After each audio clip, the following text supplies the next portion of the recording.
बातमीपत्रात आपले स्वागत। आज दिवसभरात घडलेल्या घटनांचा आढावा आपण घेणारच आहोत। त्यापूर्वी नजर टाकूया आजच्या ठळक घडामोडींवर।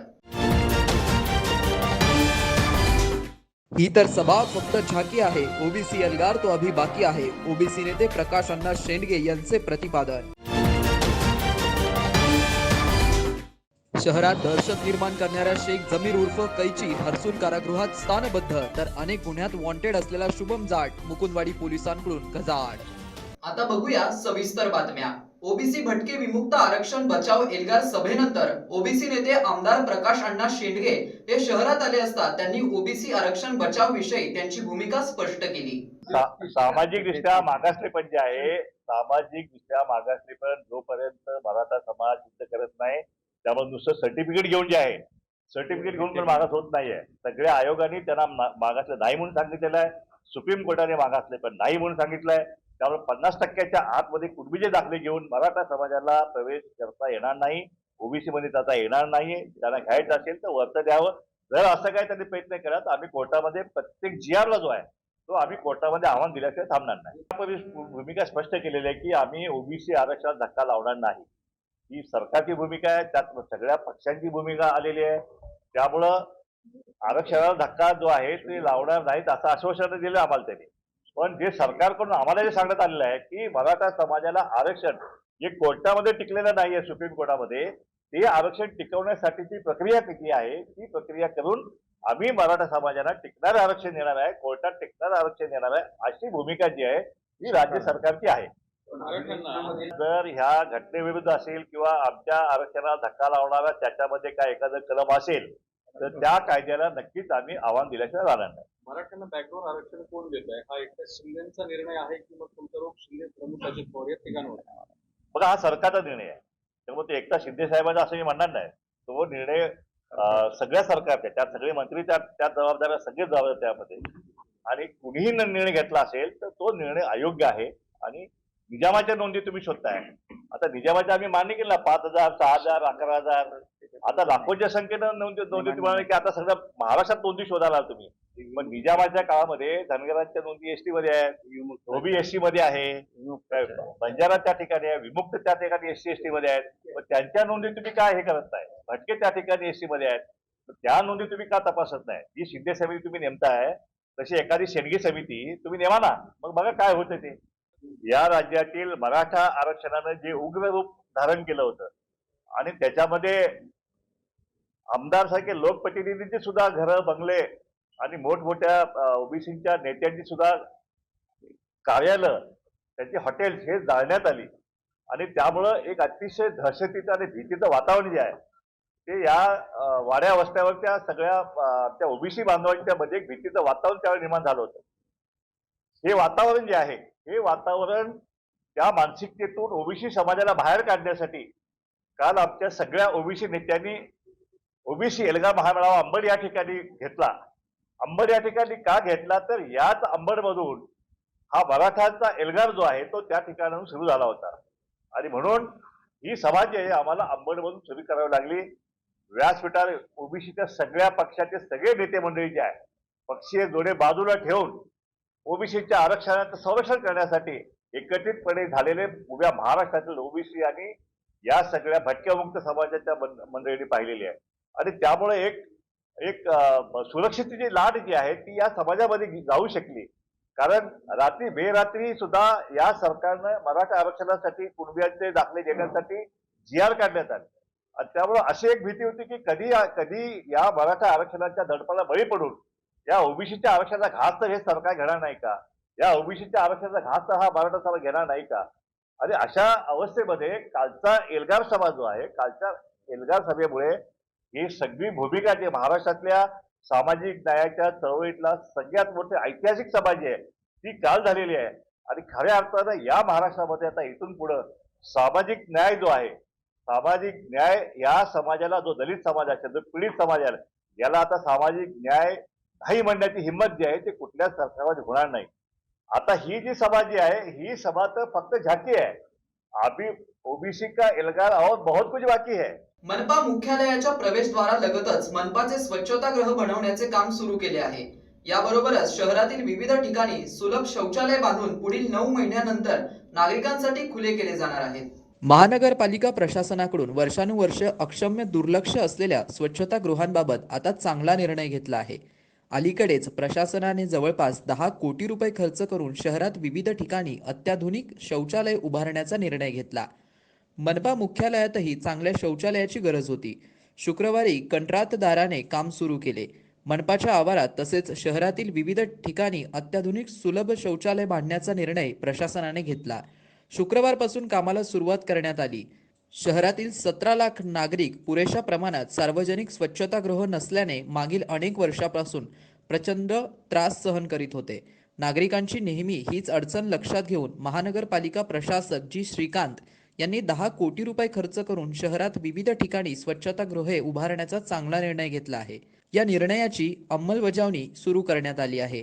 महानगरपालिका निधीतून कॅन्सर हॉस्पिटल, पीर बाजार, कांचनवाडी, सिद्धार्थ उद्यान, कबीर नगर, डॉक्टर सलीम अली गार्डन, पिया मार्केट, N11 भाजी मार्केट, नेहरू उद्यान, क्रांतीनगर, सिडको N1, SBI चौक, शहानूरवाडी उड्डाणपूल, स्टेशन उड्डाणपूल, टाउन हॉल उड्डाणपूल, सिडको उड्डाणपुलाखाली आदी ठिकाणी सार्वजनिक स्वच्छतागृहे उभारली जाणार असल्याने नागरिकांची मोठी गैरसोय दूर होणार आहे.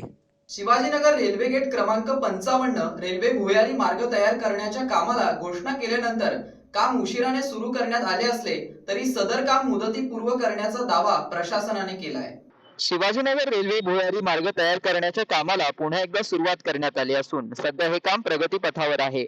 सदर कामाची घोषणा केल्यानंतर हे काम अनेक दिवस सुरू करण्यात आले नव्हते. कामाची कार्यालयीन औपचारिकता पूर्ण करून पुन्हा शिवाजीनगर रेल्वे गेट क्रमांक 55 हे काम सुरू करण्यात आले. शहर वाहतूक पोलिसांनी भुयारी रेल्वे मार्ग तयार करण्यासाठी 15 ऑक्टोबर 2024 पर्यंत शिवाजीनगर चौक, रेल्वे गेट मार्ग देवळाई चौकापर्यंत सर्व प्रकारच्या वाहनांना प्रवेश बंद आहे. 15 ऑक्टोबर पासून सदर काम पूर्ण होण्याची शक्यता प्रशासनाकडून वर्तवली जात आहे. मात्र काम सुरू असल्याने सातारा देवळाई आणि बीड बायपास कडे जाणाऱ्या वाहनधारकांना नेहमीच वाहतूक कोंडीचा सामना करावा लागत आहे.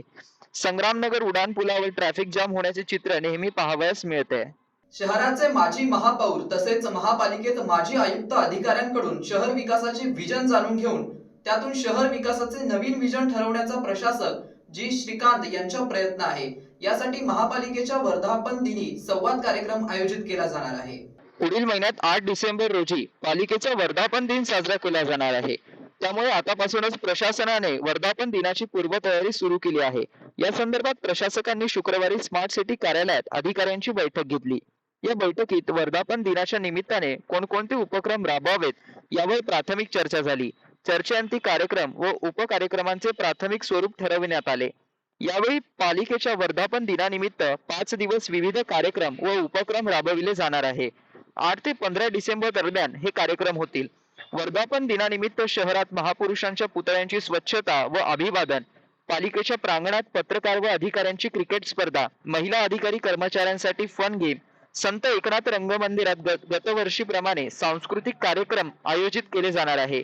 विशेष म्हणजे यावेळी माजी महापौर व आयुक्तांची शहर विकासाच्या मुद्द्यावर चर्चा घडवून आणली जाणार आहे. विकासासाठी आवश्यक बाबींवर मंथन करून त्यातून विकासाचे एक नवीन विजन ठरवले जाईल. त्यानुसार तयारीला लागण्याच्या सूचना त्यांनी अधिकाऱ्यांना दिल्या आहे. जन्मापासून ते अंत्यविधीपर्यंत, पाणी पुरवठ्यापासून ते आरोग्य सेवेपर्यंत सर्वच आवश्यक सुविधा या महापालिकेकडून शहरवासियांना पुरवल्या जातात. सध्या पालिकेकडून नागरिकांना कोणकोणत्या सुविधा व सेवा दिल्या जातात याची नागरिकांना माहिती व्हावी या हेतूने सर्व विभागातील वाहनांचे पथसंचलन शहरात केले जाणार आहे. तुम्ही एखादा व्यवसाय करताय तर मग ADN वर जाहिरात करा आणि मिळवा व्यवसायात मोठा फायदा. तर वाट कसली बघताय? स्क्रोल मध्ये दिलेल्या नंबरवर लगेच संपर्क साधा. आता वेळ झालीये एका छोट्याशा ब्रेकची. कुठेही जाऊ नका, पाहत रहा ADN. दिवाळी धमाका. छत्रपती संभाजीनगर मध्ये प्राइम लोकेशनवर आलिशान 2 BHK row houses. Beed bypass road, Satara परिसर पासून फक्त 200 मीटरच्या अंतरावर. हिवाळी पाटील लॉन्स पासून फक्त 400 मीटरच्या अंतरावर. आकर्षक किमतीत रो हाऊसचे मालक व्हा आणि आकर्षक बक्षिसे जिंका.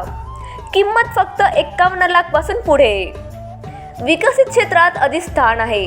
वैयक्तिक रो हाऊस साठी प्रशस्त पार्किंग, त्याचबरोबर private garden, video door bell, सौर सिस्टीम. जागेचा पत्ता प्लॉट क्रमांक 14P152425P बीड बायपास सातारा परिसर छत्रपती संभाजीनगर औरंगाबाद.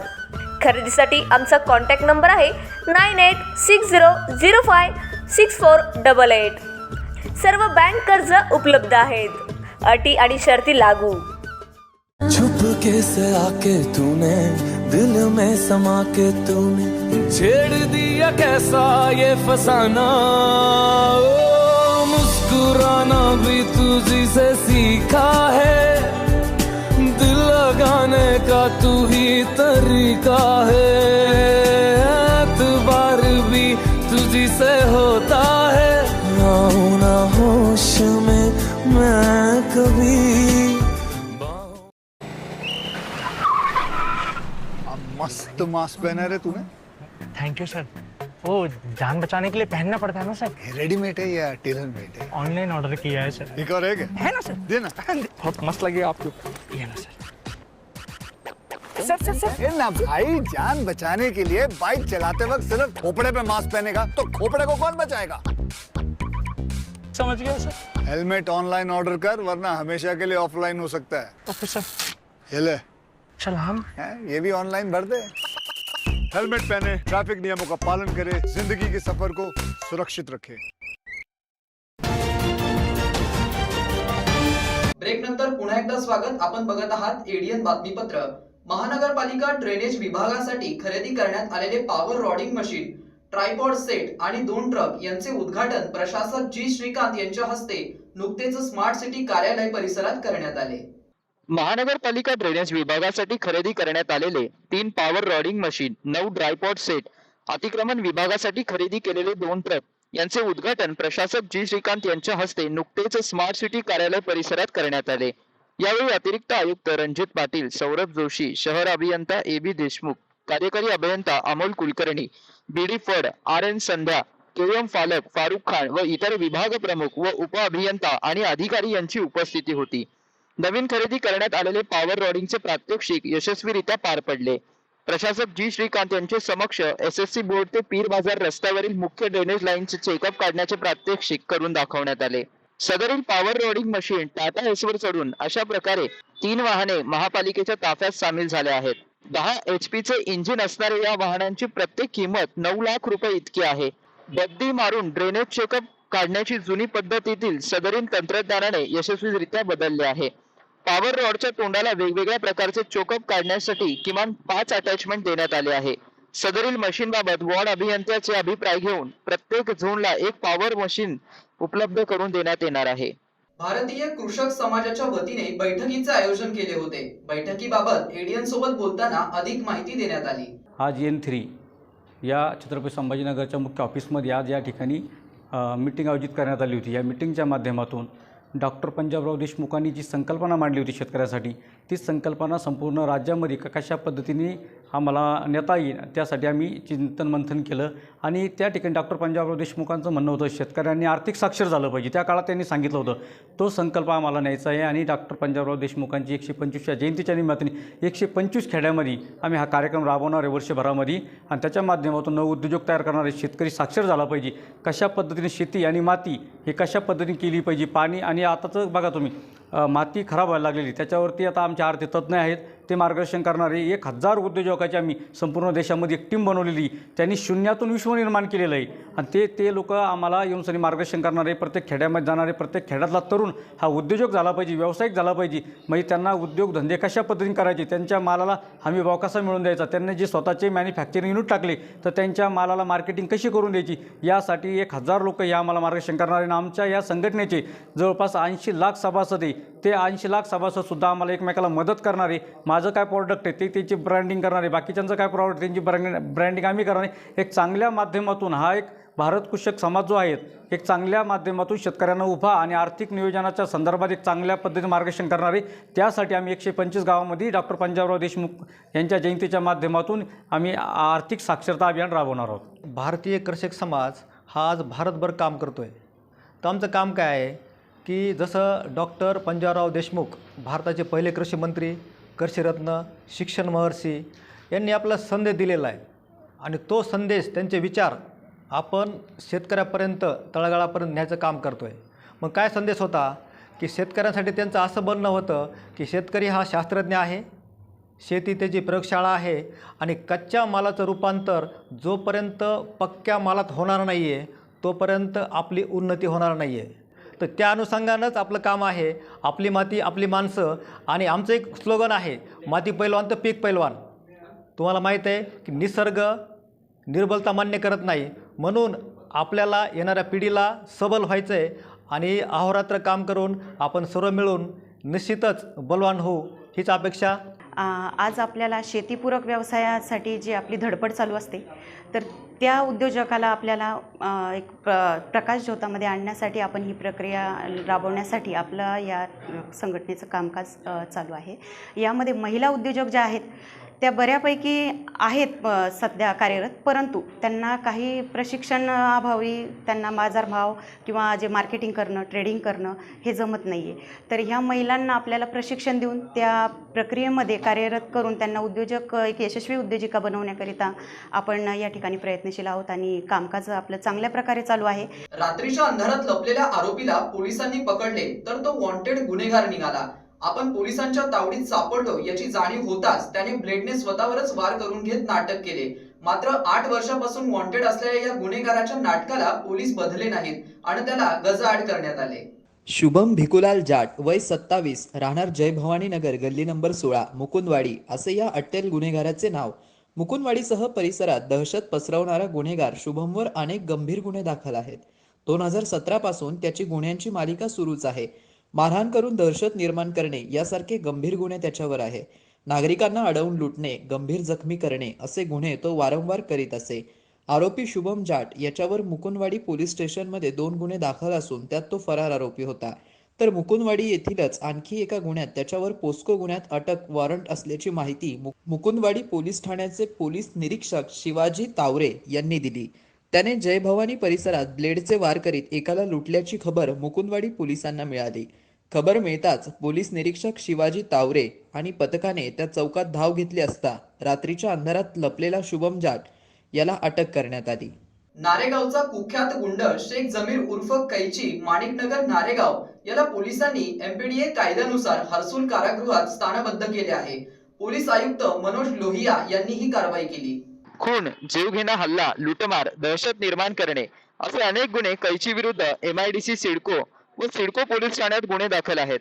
वारंवार त्याच्या विरुद्ध कारवाई करूनही त्याच्या गुन्ह्याचा आलेख वाढतच राहिल्याने अखेर पोलिसांनी त्याच्या विरुद्ध MPDA कायद्यानुसार कारवाई करण्याचा निर्णय घेतला. पोलीस निरीक्षक संदीप गुरमे, गौतम पातारे यांच्या मार्गदर्शनाखाली सहाय्यक फौजदार द्वारकादास भांगे, महादेव दाने, दीपाली सोनवणे यांना कैची विरुद्ध स्थानबद्धतेचा प्रस्ताव तयार करण्यास सांगितले. प्रस्ताव तयार होताच उपनिरीक्षक आत्माराम घुगे, सचिन जाधव, अंमलदार संतोष सोनवणे, संदीप जमधळे, विक्रांत पवार, देविदास काळे, प्रकाश सोनवणे, संतोष गायकवाड, अरविंद पुरी यांनी कैचीला शोधून हर्सुल कारागृहात डांबले अशी माहिती पोलीस निरीक्षक संदीप गुरमे यांनी पत्रकारांना दिली. शेवटी परत एकदा नजर टाकूया आजच्या ठळक घडामोडींवर.